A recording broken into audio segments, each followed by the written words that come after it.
Right. Hi, everyone. Hey guys, welcome to Project Metal Music's YouTube channel with your host El Young, and we are here with Suburban Toys. Hey guys, how you doing?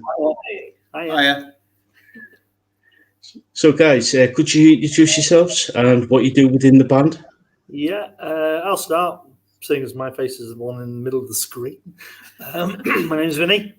4-string bass I play, and I do all the driving. Adam? Yeah, Adam, I play the guitar, the only 6-string in the band, thank God. If we could cut 2 or 3 of them, we'd be better off still.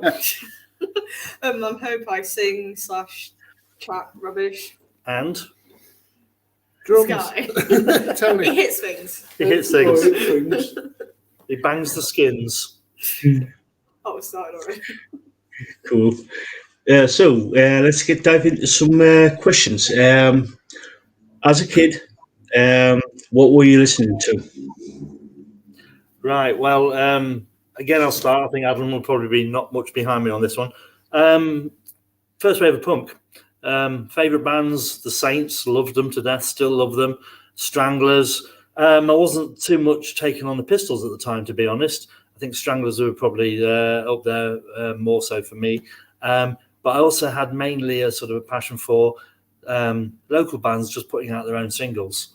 For me, that's something different yet again. And there was a bit of quite a local scene here in Lincoln where we are. And there was a couple of local bands which stood out who sort of inspired me, really. There's a Lincoln band called Cigarettes, who were mates of mine, Pseudo Existers, Sinking Ships. And these are sort of, in my, they're only a couple of years older than us, but in my eyes, these guys were absolute gods. So just wanted to sort of emulate them. So that's the sort of stuff I was going with. Yeah, I mean, for me, pretty much following slightly behind Vince and in the shadow of Vince as well. So I was a childhood friend of Vince's brother, Rob. And it's through that friendship as sort of like 8 or 9 year olds. As we got a few years older, punk records seemed to appear in the bedroom when I was around there, so yeah, it just went from there really. The connections with the local band soon became evident. And again, a lot of the smaller label punk stuff was more appealing than what was becoming the commercial stuff at the time. So, and I was well sort of supplied with a lot of listening material through Vince. So Vince being a couple of years older than me, was able to afford it. And look, you're so much younger. And from there, so music-wise, yeah, typically it was punk that really caught my ear and encouraged me to sort of like start playing guitar. And I think, like most musicians, once you start playing a bit of music, you get exposed to the music industry, and your influences and your taste kind of start to grow a bit, really. But yeah, you could have put it down to the punk thing, really, that lit the fires beneath me. Yeah, mine's a bit different. I'm a bit younger, as you can imagine. Yeah, so my era, I guess, was more like when pop punk and stuff was coming into the mainstream, that sort of thing. So I was listening to like a lot of like Sum 41, and you all probably think exactly that. But yeah, I think that sort of paved the way though for me being into more like melodic styles of punk. And yeah, I guess punk's just always a thing that's kind of been there for me. Yeah. And Q from the side. Yeah, I can't get in. Come closer. I grew up on classical music through my dad. Ooh. But soon as I was 16, I was playing in a band, so that influenced me. And then I got really into, very early on, I got into all the goth scene because I was playing in a goth band. So that's not left me. But yeah, a bit of punk, bit of everything, really. Who's your main band? I know your main band is. Well, there's two, isn't there? There's two, really. There's two. Phil's and Nephilim. Phil's and Nephilim and Killing Joe, really. If I had to pick two, but there's loads of others. And I'm into sort of drum and bass and some reggae and all sorts, loads and loads of anything I can get an influence on. That's cool. Cool. Look, I'll show you what he looks like. Just say no. As old as these. I mean, I guess if it's going back to specific bands, I mean, we recently we've got a chat page on social media, and On Facebook, yeah. we're starting to look at pulling together our top 10 favourite sort of bands, songs, etc. Yeah, which is not easy, is it? Yeah, because it can change Changes. by your mood, and when you've got such a big sort of portfolio of memories, and stuff that you listen to, it's difficult. But yeah, so the bands that creep through there, Stranglers, The Damned, The Clash. Yeah, with me, it's bands like it's the small bands again: Art Attack, Snivelling Shits, Metal Urbane, The Randoms, American Band. Out of the bigger bands, I suppose, yeah, I was never a Clash fan, or Pistols so, Clash so. I find them a bit dated. But it's just a sort of all the bubbling up and under bands I seem to go for. I've got a massive record collection, about 16,000 records, and most of it is bands that just did one-off singles. Most of it's rubbish, he says. The Killing Joke feels a Nephilim fan. Well, I think going back to the sort of like the very small independent labels and the bands that did the one-offs in the late 70s stroke early 80s, I think it was so it was, the songs were so easy, simple, easy to listen to, easy to hang on to. Produced, quite basically, and it almost like you could reach out and touch it, and it was doable. So that was the main influence, I think. The essential influence to wanting to be in a band. We sort of. This is a comment from one of my moderators on the channel. It's a guy called Sebastian from South Africa. Says, out of the blue, got me into Suburban Toys. Will you visit the South Africa? Would love to. I'd love to, yeah. We'd love to. I don't think we can get through Europe at the moment, let alone into South Africa. I think I'm probably the only one that's had any experience of playing out of this country. I did Germany and the USA. Ideally, we'd like to have a career out of this and just go travelling. That's the dream, isn't it? I mean, it's exciting enough playing in different parts of the UK, partially because there's not a lot in the area that we, where we're based in Lincolnshire. But I mean, I think to play overseas, particularly somewhere like South Africa, would be probably a dream come true for us all. Yeah. So if you can pull some strings and arrange it, then we'll be on the next flight, sort of thing, There's a band that we've played a couple of times with, the Soap Girls, who are from South Africa. They seem to tend to play over here more and whatever, and they're lovely, aren't they? Yeah, they're great girls. And so us and the Soap Girls touring South Africa sounds absolutely great, mate. So, I've seen the Soap Girls as well, and they are pretty good live. Really good live. Yeah. So we played with them twice. They're lovely people as well. What we were saying earlier on before we started all of this about, sometimes you get bands that are sort of a little bit more stressful when it comes to performing or whatever. They're just nice and chilled and relaxed and easy to get on with. Love it. So, but South Africa, hell yes. We'd be over there in a shot if we could. And thanks for liking Out of the Blue as well. Yes, thank you. It is one of the ones that tends to stand out to many listeners, who've taken the time to listen to the CD, etc. So, and that's another endorsement that is well received. Thanks. And the good thing is, on the CD, he plays the lead guitar roll bit. Okay, live, he can screw it up every time. When you record it, you can keep stopping and going back when you get it wrong, can't you?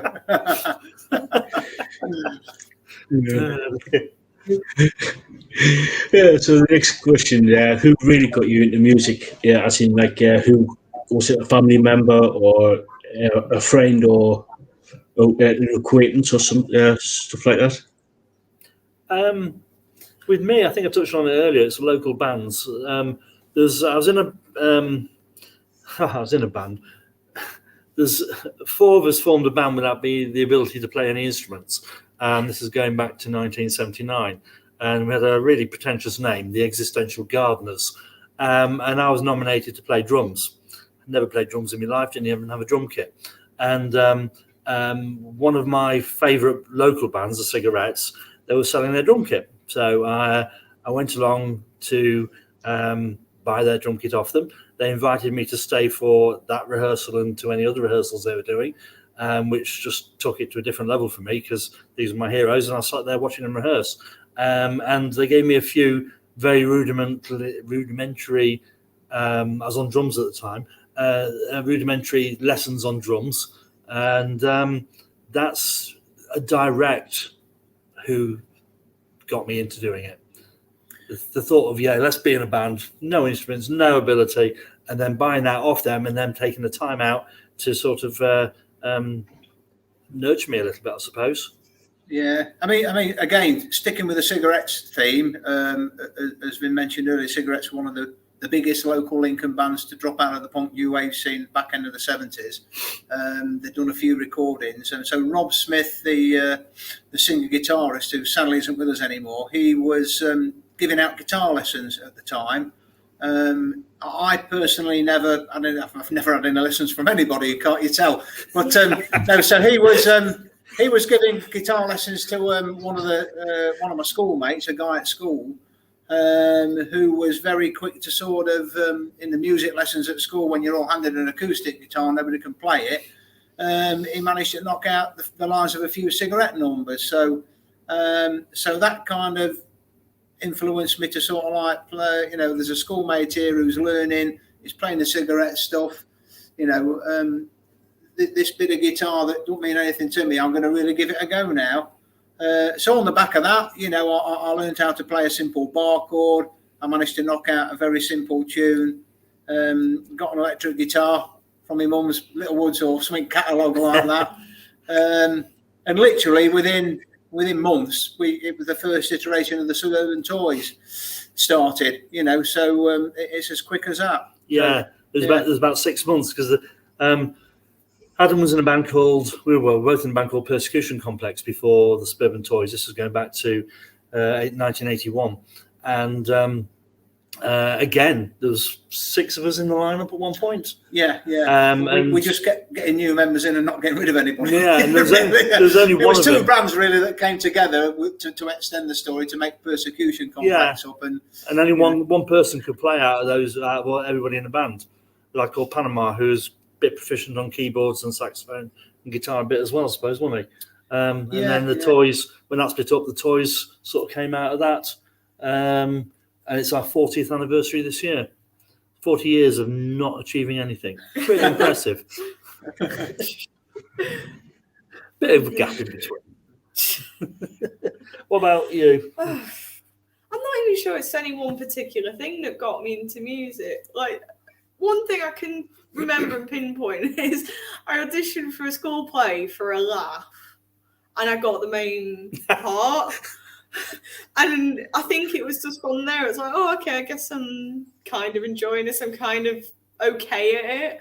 And then I just gradually became like that one kid that was really into music, and it stemmed from that, like nothing really, and had like no sense of fear as a kid. So I'd just get up on the stage and just do it. Yeah, pretty much. Tony, I did. hang on. I did. Screechy noise. Sorry, my bad. I had a neighbour who was a professional singer with the whole family had a really successful band, and they'd been rehearsing at his house one day, and this lad was a fantastic singer, he still is. And they were being rehearsing, and he got a drum kit, and he was sort of a lad that was brilliant at everything. He touched, but he couldn't play drums. And I went round and I sat down on this kit and just knew as soon as it was in front of me, I just knew that was it. I know I can do this. This is one thing he can't do, and I knew straight away I could do it. So that was it. As soon as I got a chance, I went in. Plus, I got some other friends who were learning guitar at the time. And so I just went and bought a kit for £5. £5? £5 was for, about 1810, was that? for £5 for a Premier Olympic with cymbals. Well, hardly, but dustbin lids. But Well, yeah, that was it. A tenner. And then I bought another kit for £15 that was the same or very similar. Sprayed it all white and put it all together as one kit, and then went and blew everything, all the money I had in the bank, which was about £1,000 on a really nice kit that I've still got. Yeah. And he's still learning to play? No. Yeah, I am. I'm always learning. Yeah, that's true. Good point. Good point. Oh, try not to make a squeakiness. So this question is, what bands were you in before, like the Suburban Toys? I know that Finney, you said something about a band previous before. Yeah. The Suburban Toys have probably run through my musical life as, in some respects, my project, really. Adam and I started it. Then Adam sort of dropped off in 1984. And I sort of kept revisiting whatever. But I was in a band. We were both in a band beforehand called Persecution Complex. That lasted about 6 or 7 months before we formed the Toys. And in between sort of Toys lineups, I was in a band for a number of years called the Eccentrics, who were a bit more harder edge punk. And we did a fair amount of gigs. Like I say, played over in Germany and in America. Album out. Generally a steady lineup until 2 members of the band sort of emigrated or migrated to Germany. And it's sort of, they were like the sandwich filling band between Suburban Toys lineups. So sort of with the Toys, 1981 Persecution Complex, 82 through to about 1986 it was Suburban Toys. When did we do Colony 4? Colony 4 was in 86 or thereabouts. That's another band that Adam and I were together, goth rock band. Tony would have been that excellent in it.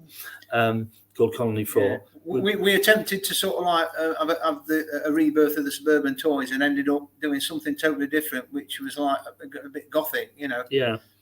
We practiced for a year, did a CD, played a gig, and then split up the following Monday. You know. So yeah, rehearsed for a whole year, recorded an album, played the gig on the Saturday. Monday we broke up. You were just too happy, weren't you? We were just too happy to be goths, obviously. You need to be suitable and miserable. You have to be absolutely fucking miserable to be a goth, don't you? Yeah, then I actually had a break myself for 8 years, reformed the Toys. For me, the true start of the Toys, it depends on the lineup, but me and Adam restarted it in 2012, just because we were jamming, just having a bit of fun, wasn't it? Was it like a 30-year anniversary? That's what kind of... Yeah, and we just sort of... was lit the spark behind that one. And we've sort of gone through a few lineups since then. Generally, well, Adam plays guitar, I play bass, it's all the other instruments, drums and vocals, people moving away, etc., that sort of thing. But you know, this lineup is July last year, so that's where we are at the moment. So yeah, I've not been in that. Oh, briefly in a band called the Con Men as well. So you've had a bit of extra because you did some covers band stuff. Yeah, so I had probably 10 years off. You know, after the again the aforementioned Colony 4, which you know was basically a year-long project, and then covers band for 13 years, doing just the local Lincolnshire pub and club scene. Well, not so much a club scene, ultimately the pub scene. Typical covers: Oasis, Stereophonics, Feeder, da. That split up for natural reasons. I think 2 years off, and then got the call in 2012 from Vince. So a little bit less adventurous, but you know, little bits to keep me going in between. Yeah, you've got a history, Hope. I've got a history. She has. You've got a history. Well, I can't be bothered to try and remember the sixth form bands and stuff like that I was in, but college the main band I was in was called Helter Skelter. That was just a couple of friends, and then that just sort of went through a lot of bassists and drummers, I think, and then we just ultimately fizzled out. And then my main band before this was a band called Nevian. We were like melodic skate punk. That just sort of fizzled out as well for just band members not committing as much as maybe myself and one other member wanted to. And then this. Not as interesting, I'm afraid. That touches on a key point. When anybody's forming a band, it's not always about musicianship or even having the same musical taste. It's that level of commitment just to sort of meet up once a week and do something, and then to sort of go and do gigs and hopefully get some even more than that. Brilliant thing about the four of us here is that we have that, which is lovely. Makes a huge difference. Tony, what about your history? Status quo, the Who.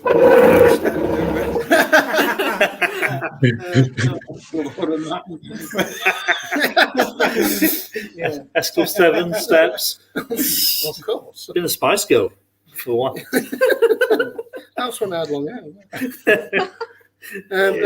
You still got the boobs. Mainly playing rock stuff, and just got absolutely bored stiff of this doing the same thing and not gigging enough, because guitarists don't like to gig when they're perfectionists. And you had a perfectionist guitarist. A perfectionist guitarist who didn't want to gig. And now you've got Adam. But it's the wrong way to do it. You learn by gigging, not in the practice room. You learn more on one gig than you do 5 rehearsals. So yeah, I actually think we've probably done more gigs than rehearsals since Hope's been in the band. What band names are you going to drop? Oh God, go on, embarrass them, us, everybody. No, but the sort of the best fun one really was really early on was Liquid Mirrors. That was a goth band, and sounds goth, doesn't it? Yeah, we're Liquid Mirrors. That was good fun, and I've just found our demo tape. Oh, blackmail material. So I'm just transferring it on to CD. Oh, right. I'll have to have an outing. Yeah, mainly sort of. We had a really good metal band as well with a few of us. That was really interesting because it just pushed everything. And I've been putting those tapes. I've got one tape of it, and that was really good. Cool. But yeah, mainly rock stuff that just bored me to death after a bit. Yeah. Cool. Ooh. Oh. Let's get. There we go. No covers bands. Yes. Covers bands. Proud of you, Tony. So, what has the band been up to? You what, sorry? Yeah, so what has the band been up to in the last few years, in this last couple of years or so? You're right. Obviously, we've had COVID. We had a different singer before COVID, and then Hope joined us sort of almost straight after the COVID lockdowns and whatever. So I think we'll probably best take it from there. What's happened? We've been very, very lucky. We've been offered some gigs. We've been out with the UK subs. We've got another gig with the UK subs in April. Our biggest sort of break was the Great British Alternative Festival at Skeggy, when I had a message come through to me on the Monday before the Saturday from one of the promoters saying, do you want to play the Great British Alternative Festival at Skeggy on the main stage? I'm just like, hey, hell yeah. But I better check it with the rest of the band. And I was really hoping that nobody would be away or anything. So, yeah, they've got a new stage called Studio 36 at Skegness. Holds about 4,000 people. Great acoustics in there, great sound in there. And we're on that stage, sandwiched between Tom Robinson Band and Dr. Feelgood. Eddie and the Hot Rods. Eddie and the Hot Rods. Yeah. I always say Dr. Feelgood, don't I? Yeah. Eddie and the Hot Rods. And I know these bands. Why the hell do I keep getting them wrong? And it was just like we were treated like royalty. It was brilliant.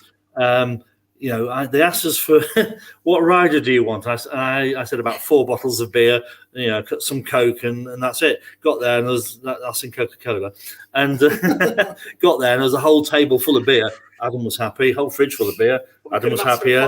We could have asked, could have got anything. They fed us, watered us, treated us like royalty.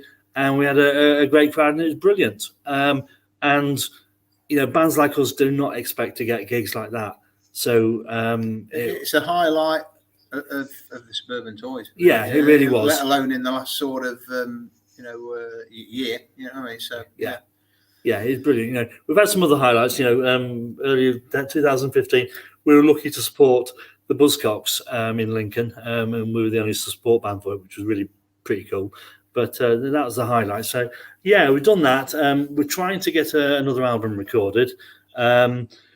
We've got some recordings that we are going to use and put out, but at the moment, it's only been sort of like 8 months, 9 months. Hang on, August, September, October, November, December, January. It's only been 6 months that we've had hope in the band. And like I said, we've done 18 gigs. We're just trying to push to get out there doing whatever we can do. And it's new material as well, so that there are a number of new songs, almost complete songs, partly written songs that haven't been able to sort of like introduce Hope to or transition across to Hope. So that's new stuff for the repertoire, which could, I think we did a count up the other day, it could add 9 songs to the list of what we got now, which gives us a chance to play for longer on stage and give a little bit more variety dependent upon the venue and the sort of crowd we're going to be playing to as well. And like Vince says, get some more recording done, get the stuff done that does include everybody that's on this call who's in the current band, all playing in one sort of recording that we lay down. And we're talking about potentially printing some vinyl. Getting vinyl out, but 7-inch single, yeah. Is that what you were going to say? You're going to mention Skids. Oh yeah, and what's coming up? We've got some support slots, got some gigs. We're supporting the Skids, which I'm really looking forward to, at the Drill Hall in Lincoln.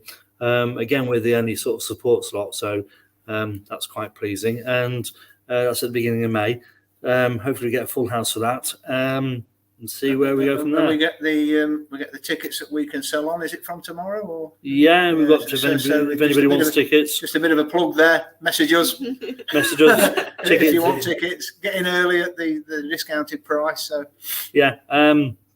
So yeah, that's what we've been up to. But I think, like all bands, it's hard coming out of COVID trying to get gigs. Even I don't know, what you've had from other bands and whatever, but there seems to be the same number of bands fighting for fewer gigs because there's fewer venues. That's what it seems to be. So it's just a case of Tony, our drummer, is saying bye-bye because he's got to go and pick up somebody from work. So say bye, Tony. Bye-bye. Cheers, Tony. Yeah, see you later, mate. So it's just we'll just work on what we're doing and see if we can get more out of it, really. Yeah. You mentioned that you're doing some new material for an album. Yes. Could you expand on that? Could you expand on that a little bit? How many songs are you planning on doing for the next album? I looked at what we've got, sort of either completed, half completed, or whatever, that hasn't been previously recorded, and there's about a dozen songs. Some of them we're going to rework because, again, every band goes through this process. You'll play something and you'll think, maybe I want to change something. We've had a rehearsal tonight here, and exactly the same. There's one song we were just mucking about with, and all of a sudden, strangely, it's to do with an effects pedal, of all things. Adam hit the effects pedal wrongly, and I was like, 2 of us are straight away. Yeah, that sounds better. So then we've sort of played around with that song a little bit, and that's actually one of them that I don't think we've got a recording of. So little processes like that are in play as well. So our songs don't last very long. We've generally got most of our songs. Well, put it this way: the gig we had recently at Gateshead was 16 songs, and it was 39 minutes. So our songs are 2.5, 3 minutes tops. 12 songs is literally going to be 30 to 35 minutes, that sort of length. So we're looking at 12 songs. Yeah. Any sort of like timeline on getting that going into the studio to get it recorded? The hard bit is getting into the studio. There's not a lot in the way of resources around here studio wise. It's the options as well. We've a number of options that we've been talking about that we can take, starting with the how we've recorded in the past. That option, another localish sort of, or people we have connections with that can record us. It's just a case of deciding which one we want to go with, really. Yeah. I think we need to sort of really nail a small handful of songs first, just make sure we've got them all sort of tight as hell. There's no point going into a recording studio having something that you're having to work on still, because at the end of the day, that will, it won't be the finished product, and no amount of production can change that. You can't polish a turd if it's a turd, so to speak. So it's going to be a case of let's get the songs we want to do, get them nice and tight, and then we hit the recording. It keeps recording costs down. And also you generally find that the song has then hit its finite limit, so you know where you're going with it. There's no surprises. And the other thing I'll think about within the recording process is little things like what extras we want to put in it, extra guitar overdub or vocal overdubs, etc. So that's the sort of thing we're working on. But yeah, I think you're looking at a dozen songs. Cool. So you mentioned that you're going to be supporting the Skids in May. Yeah. So any other gigs that you're going to be playing at in over the next few months? Yeah, well, I say we're out again with the UK subs in April at Yarbur's Club in Grimsby. The next gig is in Camden Town. Yes, on the 12th of Feb, a place called Nambuka. And that's a bit of a mini sort of festival. Mini festival, it's a weekend, so there's a few bands like Healthy Junkies, who are a good band, a well-known name through the circuit, and to name one of the bands that's on, I can't remember anybody else. That's one. But yeah, this gig was put off from last year. Yeah, last year. So.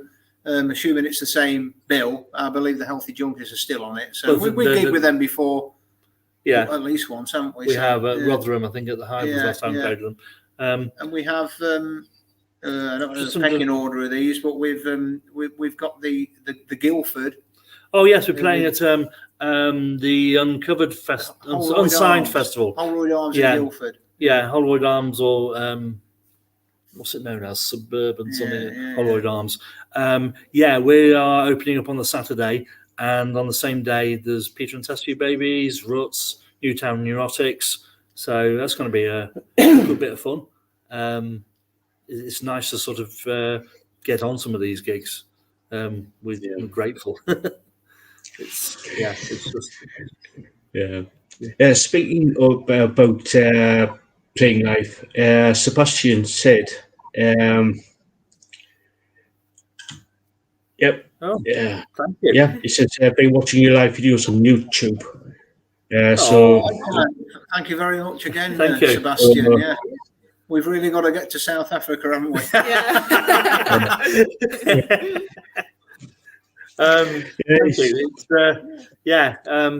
I think we enjoy playing. That's your bottom line. We love playing, and if you love playing, that's half the battle. We just love being on stage, just being able to show off a little bit about what we can do. Yeah, I mean, I think we maybe touched on it earlier. I mean, as musicians or as audience members, you like to see the band on stage enjoying themselves. It projects them in such a different way.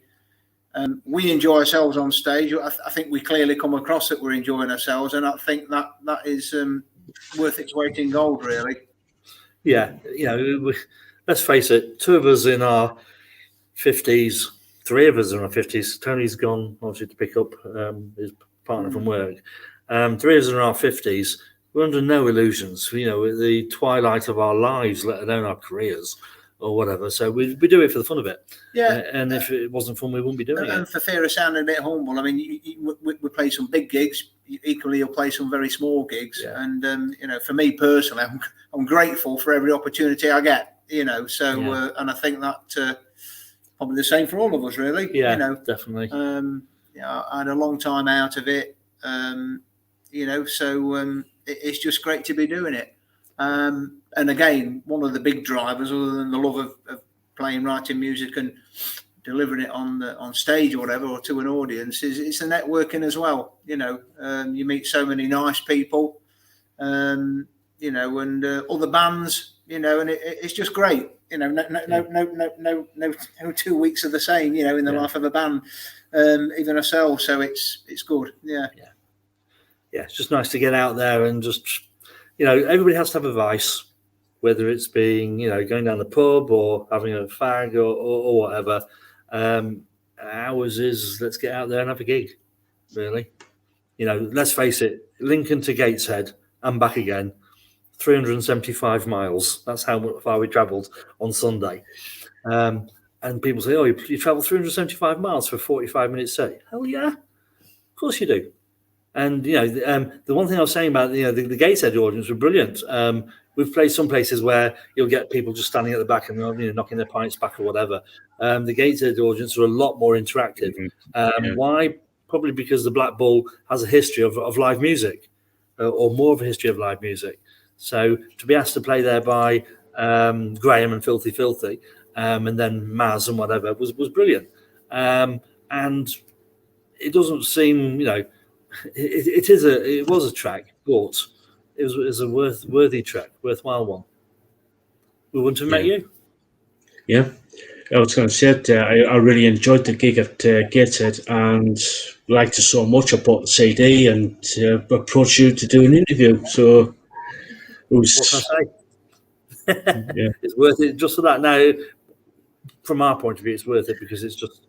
Yeah, it's nice to get out there. Yeah, and as you know, a couple of weeks ago, you know, we didn't even have the gig. You know, we never met yourselves or any of the. We knew Filthy Filthy, obviously. Other, sorry.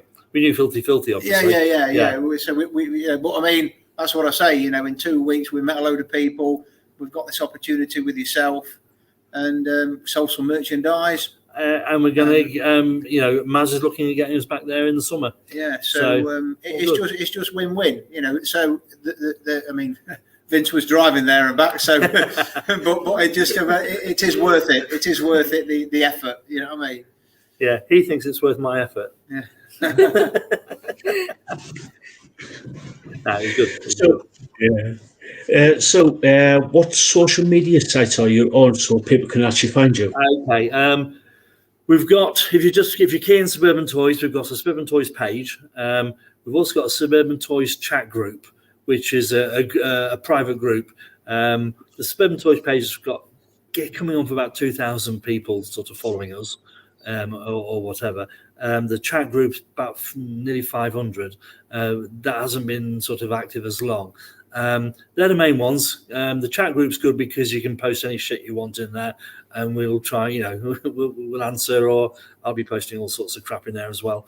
Obviously, I'll be plugging gigs, etc. The Facebook page is a little bit more formal. We've got an Instagram page for Suburban Toys. Sorry, have we got Twitter? We have got Twitter. Yeah. We've got a Twitter page which nobody uses much. We had it. I post things occasionally on Twitter. Some of the music is on like there's a SoundCloud. There is a SoundCloud.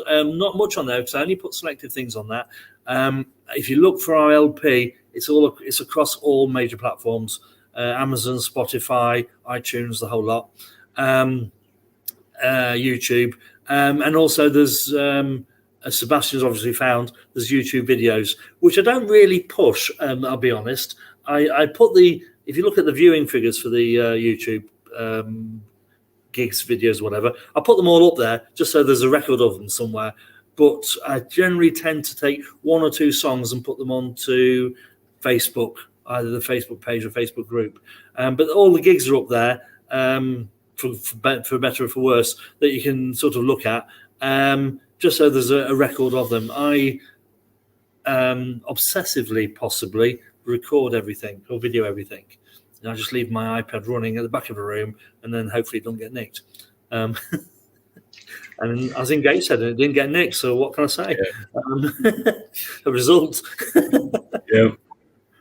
So, yeah, they're the main ones. Cool. One final question from me. Any advice for people who want to become musicians? Follow your dreams.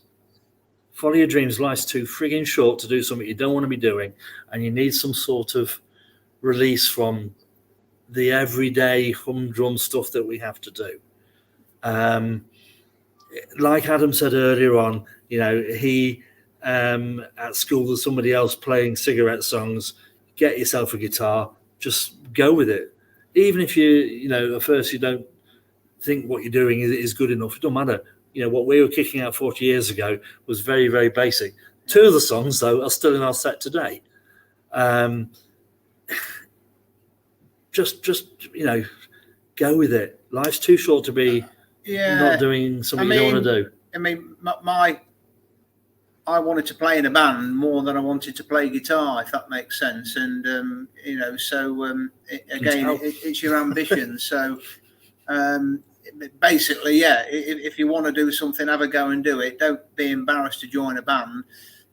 If you're trying to play guitar at home, if you can just about catch it and make a little bit of progress, then that doesn't mean anything if you can't put it together with a group of other instruments, really. But it depends what you're in it for. If you want to be, there have been some very, very talented local bedroom guitarists who have emerged, with a very good talent after being dormant for many years. That takes a lot of natural ability, a lot of tenacity, and a lot of effort, And if that suits you, do it. Get the lessons, fulfill your ambitions there. If the motive is and the driver is to get in there and play in a band, just do it, because you learn by getting up there and doing it. I learned 3 chords and now I've learned 4. From playing in a band. But no, it's don't let a bit of ability hold you back, because you start learning once you start putting it together. You're gigging with other bands, you're watching what they do. You feed up other people in the band as well, don't you? Yeah, that's it. So. Yeah, I think this is almost the ethos of punk that we grew up with, is like anybody can do anything. Not necessarily do it to perfection, but you just go ahead and do it. Just go and give it a try, and then see sort of what happens from that. And again, it's like, you've got to start somewhere and don't expect too much too soon. And you if you want to get out there, get a little bit of exposure, you can't afford to be choosy either. Can't even afford to be choosy now, to be honest with you. So a gig's a gig, and it usually every gig yields something, of some positive nature. So just go out and do it, really. Yeah.